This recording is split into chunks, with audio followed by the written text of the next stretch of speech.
J'ai rencontré Tazieff à ma naissance. Puis je l'ai rencontré chaque fois qu'il revenait d'expédition. Puis il m'envoyait des quatre coins de la terre un tas de trésors. J'avais des collections absolument fabuleuses. J'ai donné tout à tout le monde, donc j'ai plus rien. Et puis j'ai bien connu Tazieff. Le jour où ma mère a décidé que c'était lui qui allait m'élever pendant 5 années à mon adolescence, entre 16 ans et 20 ans. Et donc il a essayé de faire quelque chose de correct avec moi. Il s'est cassé les dents dessus. Et puis on a été très fâchés. On s'est fâchés à mort l'un à l'autre. Ça a duré une quinzaine d'années. Et puis au bout d'une quinzaine d'années, on est retombé dans les bras l'un de l'autre comme si on s'était quitté la veille. Et voilà.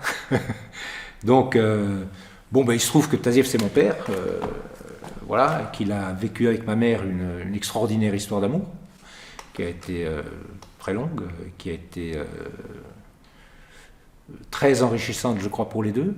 Il se trouve que cette histoire-là, ils se sont trouvés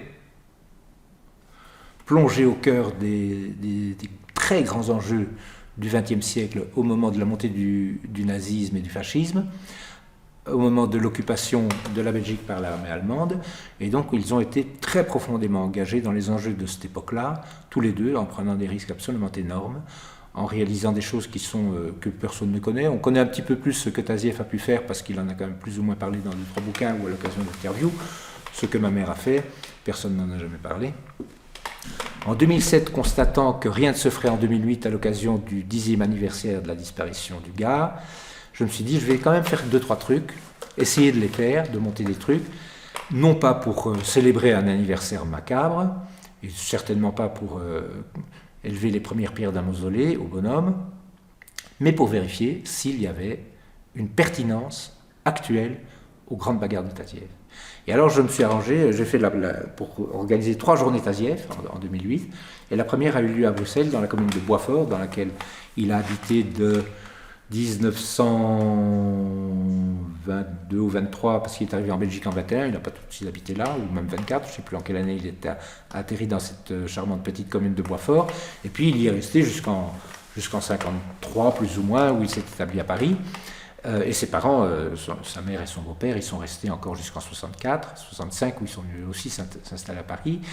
Et à Boitsfort, avec l'aide du volcanologue belge Gerald Ernst, qui est un type absolument passionnant, remarquable, passionné, passionnant. C'est un volcanologue de terrain, lui, alors. Et vraiment un type magnifique. Et bien, à deux, on a monté cette journée Tazieff à Bruxelles, à Boitsfort. Et je me suis arrangé pour mettre sur le plateau des tazieffophiles et des tazieffophobes, pour voir ce que ça allait donner. Et voir si, en soufflant sur les cendres refroidies du cher Tazieff, ça pouvait faire rougeoyer des braises, ou bien si ça faisait de la poussière qui volait, mais sans intérêt. Eh bien, on s'aperçoit qu'il ne faut pas souffler longtemps sur les cendres pour voir de la braise, et même des flammes surgir et jaillir.